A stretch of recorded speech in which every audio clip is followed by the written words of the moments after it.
សួស្តីបងប្អូនទាំងអស់គ្នាថ្ងៃនេះដែរខ្ញុំលើកយករឿងក្តីពិតដែលកើតឡើងនៅលើទឹកដីសហរដ្ឋអាមេរិកហើយវាក៏តាក់ទងជាមួយនឹងតារា Hollywood ជើងចាស់ដែលពាក់ព័ន្ធជាមួយនឹងសាសនាមួយដែលមានឈ្មោះថា Scientology ហើយរឿងរ៉ាវទាំងអស់នេះដែរគឺបានធ្វើឲ្យនារីម្នាក់ដែលមិនហ៊ាននិយាយអ្វីទាំងអស់ទោះបីមនុស្សដែលប្រុសដែលជាទីស្រឡាញ់របស់ខ្លួនធ្វើរឿងស្មោកគ្រោកដាក់ខ្លួនយ៉ាងណាក៏ដោយហើយប្រសិនបើចង់ដឹងថារឿងនេះវាកើតឡើងយ៉ាងណារឿងនេះចាប់ផ្ដើមមកជាមួយនឹងស្ត្រីម្នាក់ដែលមានឈ្មោះថា Chrissy ហើយនាងមានអាយុ18ឆ្នាំទើបតែផ្លាស់ប្ដូរចេញពីផ្ទះរបស់នាងដើម្បីស្វែងរកអាជីពថ្មីនៅលើទឹកដី Hollywood ដំបូងឡើយអ្វីៗដំណើរការល្អនាងទទួលបានការងារខ្លះៗប៉ុន្តែយប់មួយអ្វីៗគ្រប់យ៉ាងបានផ្លាស់ប្ដូរព្រោះនាងបានទៅចូលរួមកម្មវិធីជប់លៀងមួយហើយនៅទីនោះនាងបានជួបបុរសម្នាក់ដែលមានឈ្មោះថា Danny មានអាយុច្រើនជាងនាងបន្តិចហើយគាត់ជាតារាសម្ដែងនៅ Hollywood តាំងពីក្មេងមកម្លេះ Chrissy គិតថា Danny មានរូបរាងសង្ហាហើយពួកគេចាប់ផ្ដើមទំនាក់ទំនងតាំងពីពេលនោះមកហើយនេះគឺជារូបថតរបស់នាងជាមួយនឹង Danny ដែលនៅជាមួយគ្នាបន្ទាប់ពីពេលនោះមកអ្វីៗហាក់ដូចជាដំណើរការលឿនណាស់ព្រោះ2សប្តាហ៍ក្រោយមក Danny បានអញ្ជើញ Chrissy ឲ្យមករស់នៅជាមួយនេះគឺជាដំណឹងល្អសម្រាប់នាងព្រោះនាងទើបតែមករស់នៅថ្មីនៅទីក្រុងនេះហើយមិនស្គាល់នរណាច្រើនទេមិនយូរប៉ុន្មាននាងចាប់ផ្ដើមពឹងផ្អែកទៅលើ Danny ទាំងស្រុងបានន័យថាគ្រប់យ៉ាងស្ទើរតែគ្រប់យ៉ាងគឺពឹងផ្អែកទៅលើ Danny បន្ទាប់ពីសាងទំនាក់ទំនងជាមួយ Danny មួយរយៈ Danny បានទម្លាក់សម្ពាយមួយដ៏ធំសម្រាប់នាងដោយប្រាប់ថាបើនាងចង់បន្តទំនាក់ទំនងជាមួយនឹងគាត់ទៀតនាងត្រូវតែចូលរួមសាសនាមួយដែលមានឈ្មោះថា Scientology ជាមួយគាត់ដោយសេចក្តីស្រឡាញ់ក៏ដូចជាទីពឹងពំនាក់ដូច្នេះនាងក៏ចាប់ផ្ដើមទៅព្រះវិហារ Scientology ដើម្បីជួបពួកសាសនានេះហើយដើម្បីចូលសាសនានេះដែរគឺមិនដូចជាសាសនាផ្សេងដទៃទៀតទេគឺដើម្បីចូលសាសនានេះបានលុះត្រាតែអ្នកដែលជាសមាជិកត្រូវចុះហត្ថលេខាលើកិច្ចព្រមព្រៀងផ្សេងដើម្បីក្លាយទៅជាសមាជិកផងដែរនាងចាប់ផ្ដើមចូលរៀនវគ្គសិក្សា Scientology ហើយក៏ក្លាយទៅជាសមាជិកផ្លូវការអញ្ចឹងទៅបន្ទាប់ពីនាងបានក្លាយទៅជាសមាជិកពេញសិទ្ធិរបស់សាសនា Scientology នេះគឺបានន័យថាសាសនានេះគឺបានគ្រប់គ្រងជីវិតរបស់នាងទាំងស្រុងដោយពួកគេប្រាប់ថានាងត្រូវរស់នៅបែបនេះនាងត្រូវរស់នៅបែបនោះហើយធ្វើខ្លួនយ៉ាងម៉េចអីជាដើមហើយថែមទាំងបង្ខំឲ្យនាងកាត់ផ្តាច់ទំនាក់ទំនងជាមួយនឹងមិត្តភ័ក្តិនិងក្រុមគ្រួសារដែលមិនមែនជាសមាជិករបស់សាសនានេះទៀតផង Chrissy ក៏បានធ្វើតាមព្រោះនាងគិតថានៅពេលដែលសាសនាប្រាប់អ្នកឲ្យធ្វើអ្វីមួយអ្នកត្រូវតែធ្វើហើយណាមួយដោយសារការរៀនសូត្រពីសាសនានេះផងធ្វើឲ្យនាងគិតថានេះគឺជារឿងដែលត្រឹមត្រូវដោយគិតថានេះគឺជាអេរិយាបថធម្មតារបស់ក្រុមសាសនាដើម្បីគ្រប់គ្រងសមាជិកពេលវេលាកន្លងទៅមួយរយៈមានរឿងមិនធម្មតាមួយបានកើតឡើងចំពោះ Danny ព្រោះនៅឆ្នាំ1998គាត់ជាតារាសម្ដែងហើយបានទៅសម្ភាសសម្រាប់សម្ដែងក្នុងកម្មវិធីមួយមានឈ្មោះថា Teenage Wasteland ហើយគាត់បានទទួលបានតួនាទីសម្ដែងនៅក្នុងកម្មវិធីនឹងក្រោយមកពួកគេបដូរឈ្មោះកម្មវិធីនោះថាជា Dead 70 Show ហើយកម្មវិធីនោះគឺល្បីខ្លាំងមែនទែននៅក្នុងកំឡុងពេលនឹង Danny បានក្លាយទៅជាតារាល្បីមានមិត្តភ័ក្តិល្បីនិងមានសមាជិកជាន់ខ្ពស់ម្នាក់របស់សាសនា Scientology ដែលមានទ្រព្យសម្បត្តិរាប់ពាន់លានដុល្លារផងដែរប្រហែលជាភាពល្បីល្បាញនេះបានធ្វើឲ្យ Danny មានការផ្លាស់ប្ដូរអត្តចរិតដោយ Danny កាន់តែគ្រប់គ្រងទៅលើ Chrissy ខ្លាំងឡើងហើយថែមទាំងមានអាកប្បកិរិយារំលោភបំពានផ្លូវភេទទៅលើ Chrissy កាន់តែខ្លាំងផងដែរ Chrissy មិនបានចូលចិត្តរឿងទាំងនេះទេប៉ុន្តែនាងតែងតែរកលេសឲ្យ Danny ហើយគាត់គិតទៅលើភាពវិជ្ជមានអញ្ចឹងទៅព្រោះនាងស្រឡាញ់គាត់និងជឿជាក់លើ Danny ហើយក៏ព្រោះតែនាងនៅតែឯកោពីគ្រួសារនិងមិត្តភ័ក្តិដូច្នេះនាងមិនមាននរណាគេម្នាក់ដែលជាទីពឹងក្រៅពី Danny នោះឡើយប៉ុន្តែនៅក្នុងឆ្នាំ2001ពេលដែល Chrissy មានអាយុ23ឆ្នាំរឿងរ៉ាវកាន់តែអាក្រក់បានកើតឡើងទៀតចំពោះនាង តាមការនិយាយរៀបរាប់របស់នាងយប់មួយនាងនិងDannyកំពុងតែអង្គុយផឹកស្រាជាមួយគ្នានៅផ្ទះបន្ទាប់មកនាងមានអារម្មណ៍ចម្លែកណាស់នាងចាប់ផ្ដើមមានអារម្មណ៍ស្រវឹងខ្លាំងទោះបីជានាងមិនបានផឹកស្រាដល់កម្រិតដែលធ្វើឲ្យនាងស្រវឹងក៏ដោយភ្លាមនោះនាងសន្លប់លែងដឹងខ្លួនរហូតដល់ព្រឹកឡើងនាងភ្ញាក់ឡើងដោយមានអារម្មណ៍ថាដូចជាត្រូវគេបំពុលរាងកាយឈឺចាប់ទាំងស្រុងហើយមានឈាមរបួសនៅត្រង់គូទរបស់នាងទៀតផង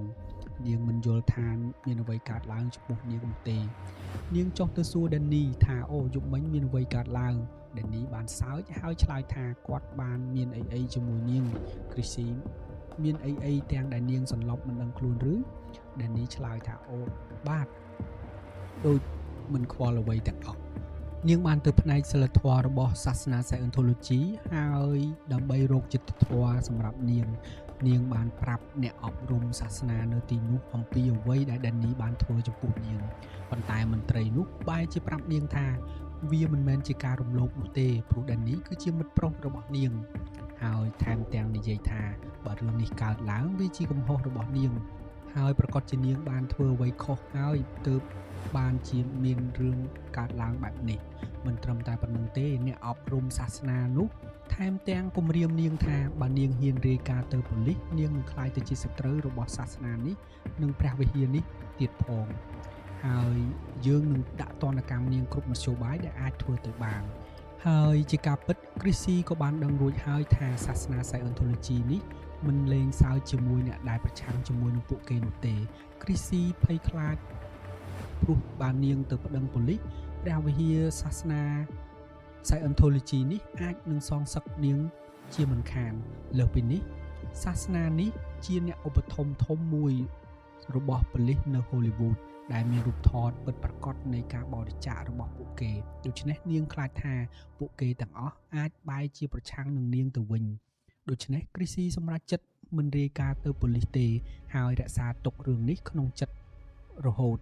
ទោះយ៉ាងណានាងបានសម្រេចចិត្តចាកចេញពីDannyបន្ទាប់ពីមានរឿងទាំងអស់នេះកើតឡើងនាងក៏បានឈប់នៅជាមួយDannyបន្តទៀតប៉ុន្មានឆ្នាំបន្តបន្ទាប់កន្លងផុតទៅរហូតដល់ឆ្នាំ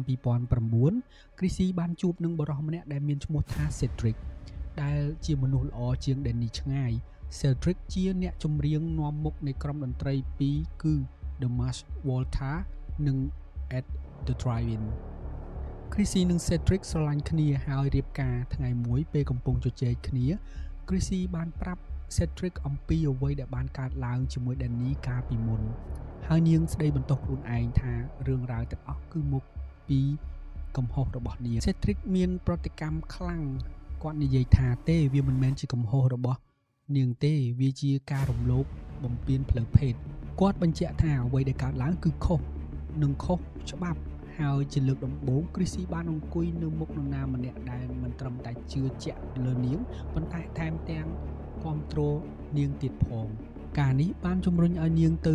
ប៉ុស្តិ៍ប៉ូលីសនិងរាយការណ៍អំពីDannyហើយចាប់ផ្ដើមនិយាយជាសាធារណៈនៅបណ្ដាញសង្គមដោយចោទប្រកាន់ទាំងDannyហើយនិងសាសនា Scientology ផងដែរ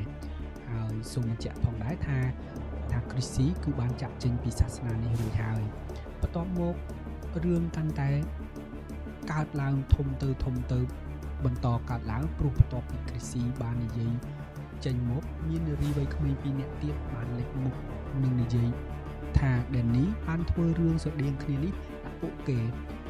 ដូចជាការដាក់ថ្នាំក្នុងភេសជ្ជៈឲ្យសន្លប់ហើយរំលោភព័ត៌មានលម្អិតអំពីអ្វីដែលDannyបានធ្វើ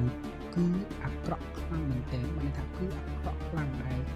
វាពិបាកនឹងនិយាយណាអញ្ចឹងប៉ូលីសក៏បានស៊ើបអង្កេតDannyហើយគាត់ត្រូវបានចោទប្រកាន់ចំនួន3ករណីដែលមានភស្តុតាងយ៉ាងច្បាស់លាស់ដូច្នេះពួកគេចាប់ខ្លួនDannyហើយក្រោយមកស្ត្រីទី4ក៏បានលេចមុខដើម្បីកាត់ទោសDannyដោយគាត់អាចជាប់ពន្ធនាគាររហូតដល់15ឆ្នាំបើសិនបើគេមិនទាញទោសវាហាក់ដូចជា Chrissy បានទទួលរងយុត្តិធម៌ប៉ុន្តែរឿងនោះគឺថាសាសនា Scientology មិនចូលចិត្តឲ្យសមាជិករបស់ពួកគេត្រូវបានប៉ូលីសចាប់